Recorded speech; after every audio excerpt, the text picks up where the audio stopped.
Hello दोस्तों, आप सबको मेरा प्रणाम।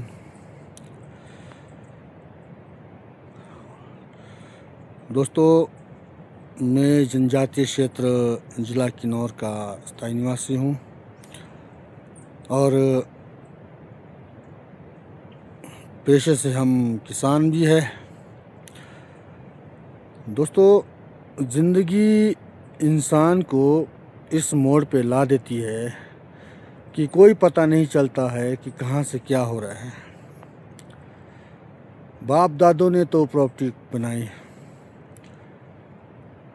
पहली पहली पीढ़ी मान के चलो। दूसरी पीढ़ी हमारे पिताजी वगैरह के द्वारा उस सारे सिस्टम को हिला के रख दिया। जो बन बनाया चीज़ था वो भी सारा उजड़ गया। अब तीसरी पीढ़ी ये है हम जैसे लोग। और दोस्तों, चलो मानते हैं बाप दादों का बना हुआ अगर कुछ ना कुछ होता तो आने वाले जो समय में जो उनकी पीढ़ियां होती है उसमें संघर्ष कर सकती है और उसमें मेहनत कर सकते हैं और काफ़ी परिश्रम भी कर सकते हैं और जीवन में जीने का साधन भी बन सकता है। पर दोस्तों, यहाँ एक ऐसी उल्टी गंगा बहती है। दादों परदादों का बनाया हुआ जो संपत्ति होता है वो बाप मतलब पिताजी के द्वारा ही नष्ट हो जाते हैं, क्योंकि वो पीढ़ी बहुत ही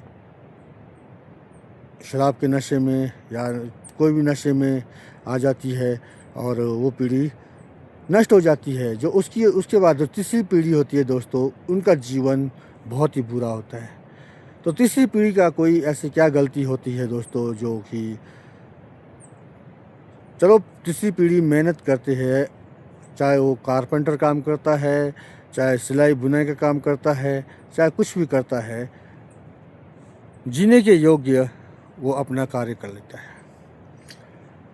दोस्तों, जनजातीय क्षेत्र ज़िला किन्नौर के रहने वाले हम हैं, तो हमारा जीवन बहुत ही संघर्ष भरा है दोस्तों। और हमने ना जाने कितनी परिश्रम किया, कितने मेहनत किया, पर वही है कि जितना भी मेहनत करो वो बाल बच्चों के पीछे, परिवार के पीछे वो कभी पूरा नहीं हो पाता है। ज़िंदगी में इंसान इतना परेशान हो जाता है दोस्तों कि इंसान या तो आत्महत्या करने के लिए मजबूर हो जाता है या कुछ ऐसे कांड करने के लिए मजबूर हो जाता है दोस्तों। आजकल सोशल मीडिया का ज़माना है दोस्तों, क्योंकि सोशल मीडिया के द्वारा भी लोग काफ़ी कमाई कर रहे हैं। तो दोस्तों, आप सबसे रिक्वेस्ट करता हूँ कि आप भी मेरा सपोर्ट करेंगे और मुझे भी आगे बढ़ने का मौका मिलेगा तो हमारा जीवन भी सुधर सकता है दोस्तों। जो हमारा जीवन है बहुत ही संघर्षपूर्ण है और बहुत ही मुश्किल तरीके से हमें जीना पड़ता है। आप जानते हैं ज़िला किन्नौर क्षेत्र में ज़मीन के जो मामले हैं बहुत ही पेचीदे मामले हैं। जो पूंजीपति द्वारा जो कब्ज़ा किया है, अवैध कब्ज़ा किया है, 100 बीघा, 200 बीघा, 300 बीघा एक ही आदमी ने कब्ज़ा किया है दोस्तों पूंजीपति के द्वारा। तो सोचिए दोस्तों, 10-11 लोग जो है पूंजीपति, उनके द्वारा जो कब्ज़ा किया जाएगा तो कितने कितने 100 बीघा ज़मीन अवैध कब्ज़ा किया होगा दोस्तों। तो आज जनजातीय क्षेत्र किन्नौर में जो गरीब जनता है दोस्तों, ना ही उनके पास भूमि है और ना ही कोई कमाई का साधन है। और सरकार भी देख सकते हैं दोस्तों कि गरीबों का कोई सपोर्ट नहीं करता है, ना ही कोई परिश्रम। बच्चा पढ़ा लिखा होगा और ग्रेजुएशन किया होगा, फिर भी उसे नौकरी नहीं मिलता है। वो फिर भी घूम फिर के घर में आता है और उसी जो माँ बाप कार्य करते हैं उसी कार्य में वो बच्चा लगना शुरू हो जाता है। तो उन माँ बापों ने कितना परिश्रम किया होगा दोस्तों उन बच्चों के लिए, पढ़ाई लिखाई के लिए, उनका जीवन को बनाने के लिए, अपना जीवन और अपना पेट काट के अपना जीवन में बहुत कुछ करके बच्चों को पढ़ाया लिखाया। और जब पढ़ाई लिखाई करके फारिग हो गए तो अब नौकरी की बारी आई तो दोस्तों नौकरी मिलना बहुत मुश्किल है। ज़िंदगी में हालात बहुत बुरे हैं दोस्तों, इसलिए आप सबसे विनती करता हूँ, निवेदन करता हूँ दोस्तों कि हमें भी सपोर्ट कीजिए और हमें भी आगे बढ़ाइए और हमें भी आगे बढ़ने का मौका दीजिए, क्योंकि जीवन बहुत ही संघर्षपूर्ण है।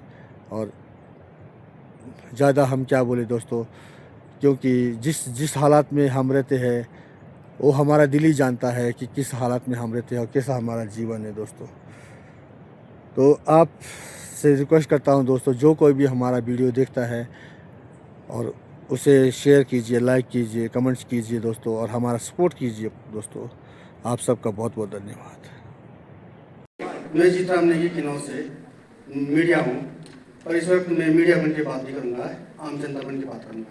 सर, आपको मालूम ही है कि हमारे किन्नौर क्षेत्र में जो गरीबों की जनसंख्या है बहुत ज़्यादा है, और मानो एक गांव में सर 70 अमीर रहते हैं, उसमें 50 गरीब भी रहते सर, और उन गरीबों को भूमि नापने के लिए जगह भी नहीं बची है सर। तो आखिरकार ये गरीब जनता जाए तो जाए कहाँ जाए सर, और कहाँ उनको भूमि मिलेगी सर। और कानून तो यहाँ पर देखा गया है कि अमीरों के लिए कानून बना है, मगर गरीब के लिए क्या कानून बना है सर। मैं ये सवाल पूछना चाहूँगा सर। आज गरीब इतने बेसहारा हो चुके हैं सर, गाँव में अमीरों की दबदबा की वजह से और बलशाली व्यक्तिगत लोगों की वजह से आज जो गरीब जमीन नहीं नाप पा रहा है, कहीं भी गरीब जमीन नापने जाता है सर, तो वहाँ से चाहे रेवेन्यू डिपार्टमेंट वाले हो, चाहे फॉरेस्ट डिपार्टमेंट वाले हो, चाहे कोई भी अधिकारी आता है, उन्हें गांव के जो रुसूखदार है उनको ला के लेके उन्हें वहाँ से खदेड़ दिया जाता है सर। तो गरीब जनता इतनी जनता है सर पूरे किन्नौर क्षेत्र में, जो कि आज तक भी भूमि के बिना, कोई 20वां में है, कोई 2 में, कोई 4 में है, और वो गरीब जनता भूमि नहीं नाप पा रही है सर। तो उनके लिए आखिरकार कुछ कानून बना है सर, मैं आपसे जरूर पूछना चाहूँगा सर।